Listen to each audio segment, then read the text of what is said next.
Welcome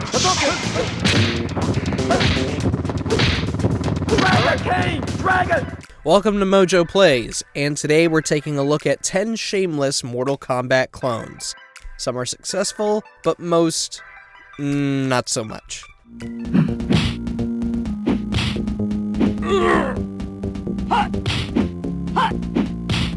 Before we begin, we publish new videos all week long, so be sure to subscribe to MojoPlays and ring the bell to be notified about our latest video. Tattoo Assassins.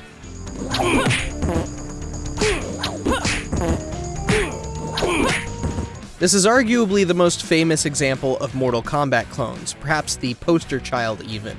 Tattoo Assassins was desperately trying to find ways to one-up Midway through some ridiculous advertising methods. One such example was the absurd number of fatalities that were implemented. Get up and fight! Wow, 50 different ways to finish off my opponent? Yeah, 50 lame, dumb, mundane, lackluster ways to finish off your opponent. Although the game was finished, it was never released. The only outlet that ever reviewed it, the US gaming magazine known as Next Generation, had nothing but awful things to say about the game, citing poor controls and terrible performance.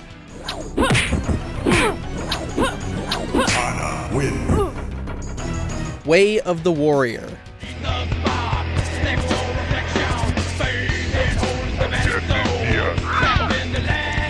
Way of the Warrior had quite a bit going for itself. It had its own unique identity akin to martial arts movies, it had a unique cast of characters, and it leaned more into realism than Mortal Kombat did. More or less.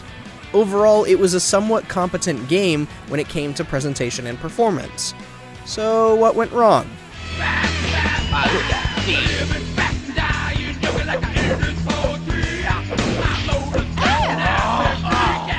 Well, launching your premier fighting game with questionable controls is going to immediately drive folks away.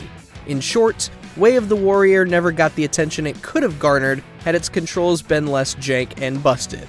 And would you believe Naughty Dog was behind this before they made Crash Bandicoot?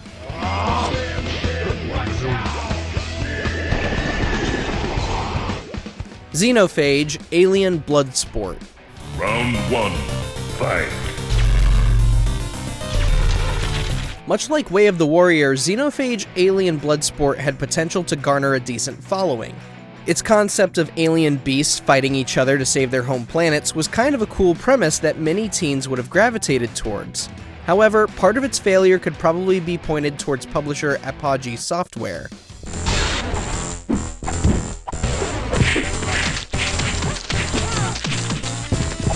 With Doom garnering success through its initial freeware plans, many developers and publishers were trying to replicate the same thing. Ship out enough free copies of the game in hopes of generating enough talk and attention among players to make it the next big thing. Thing is, well, do you hear anyone talk about Xenophage these days? Only when addressing Barney the Dinosaur, but that's really all you hear about the game. And most of the time, it's probably being talked about from only us. Yeah. Victory! Street Fighter the movie. Dragon! Dragon! Ha! Dragon! Dragon! Dragon! Funny how Street Fighter tried to evoke the look and feel of Mortal Kombat without the ultra-violence. Say what you will about how it wasn't, but the use of digitized actors just to replicate the movie's depiction of Capcom's characters lumped it in with the rest of the MK clones. Quite frankly, it's one of the worst Street Fighter games to ever launch.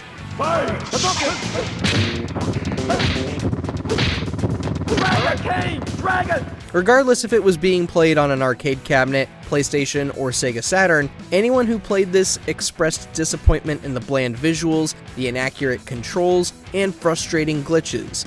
And this is why no one wonders why this game is never included in Capcom collections.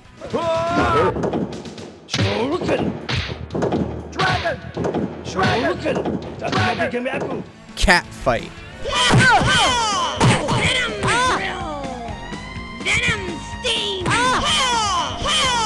You know, entertainment often revolves around two things: sex and violence. Anyone working in games, movies, television, comics, books, music, theater, and more knows this. They could deny it, but they all know it. And some think that's all you need in order to be successful. Take a look at Catfight, which was just Mortal Kombat with an all-female cast.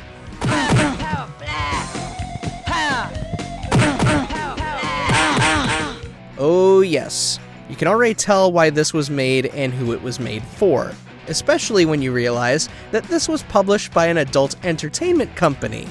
Developer Phantom Card even got Catalin Zamir, and I hope I said that correctly, but she is the actress who played Katana, Jade, and Melina in Mortal Kombat 2, and she plays one of the characters in this game, and yet sex appeal only gets you so far. The graphics, controls, and audio gave Catfight the reputation of being one of the worst fighting games ever made, and one of the worst games ever made, period.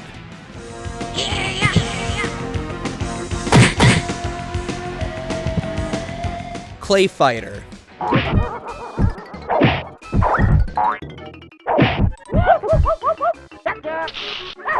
We don't often see games that lean into goofy cartoon aesthetics, which is a real shame considering the neat concepts in game design we can pull off today. But for a cartoony fighter like ClayFighter, look, credit where credit is due, the character designs are kind of neat, and the animation and attacks are funny. Problem is that the game is just so slow and clunky.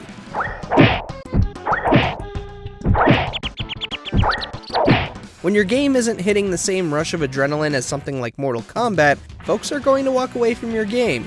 Sure, ClayFighter has seen a small following over the years through mods and fan games, but it never truly took off.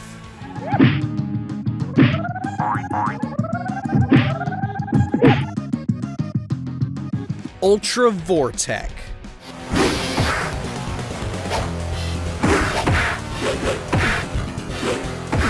Ultra Vortek.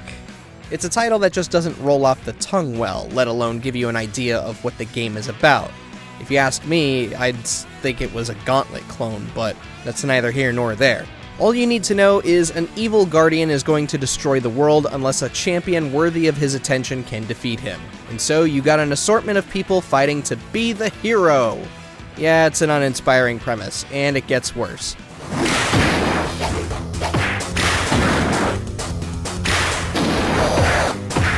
The animations are really rough to look at, the sound is unbearable, and the visuals, they couldn't strive for anything better than serviceable. It simply isn't impressive under any lens. There are plans to finish a cancelled Atari Jaguar version, but nothing of significance has been said since 2019, so it's probably dead in the water.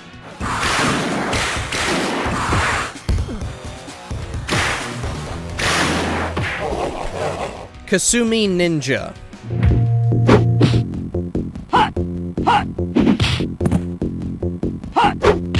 Speaking of unimpressive MK clones, Kumi Ninja almost didn't make the list because, well, we totally forgot it existed. Can you blame us, though? The visuals in both character design and environments are grossly generic, and the worst part is that this was a result of corporate meddling.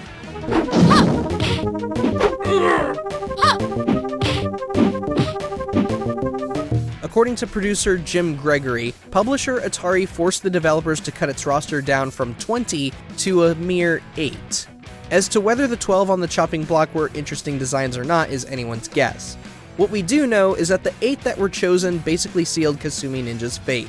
It was bad enough the game was borderline unplayable with its abysmal sound and controls. Primal Rage.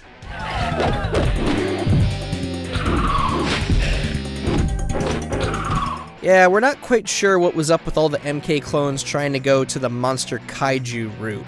Also published by Atari a few months prior to Kumi Ninja, Primal Rage fared better among players, particularly in the arcades.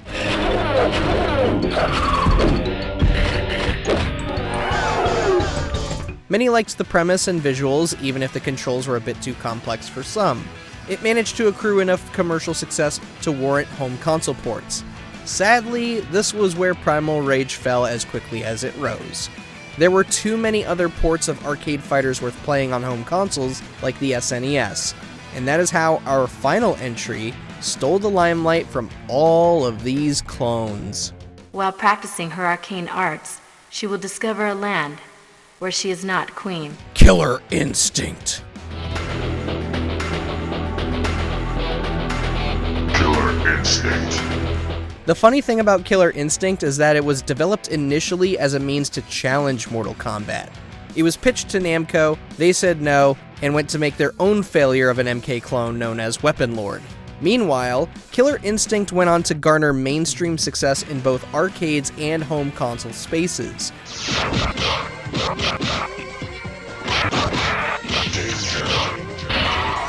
The menacing monsters, the insanely fast gameplay, and the tasty music was absolutely infectious, and it still is today. It was also just as ridiculously difficult as Midway's Runaway franchise. Sure, it wasn't as gory, but overall it had the adrenaline in every best possible way, and it's why many are still playing these old games and the 2013 reboot to this day.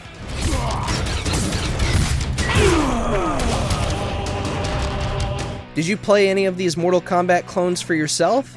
Let us know down in the comments, and be sure to subscribe to MojoPlays for more great videos every day. That was too much fun!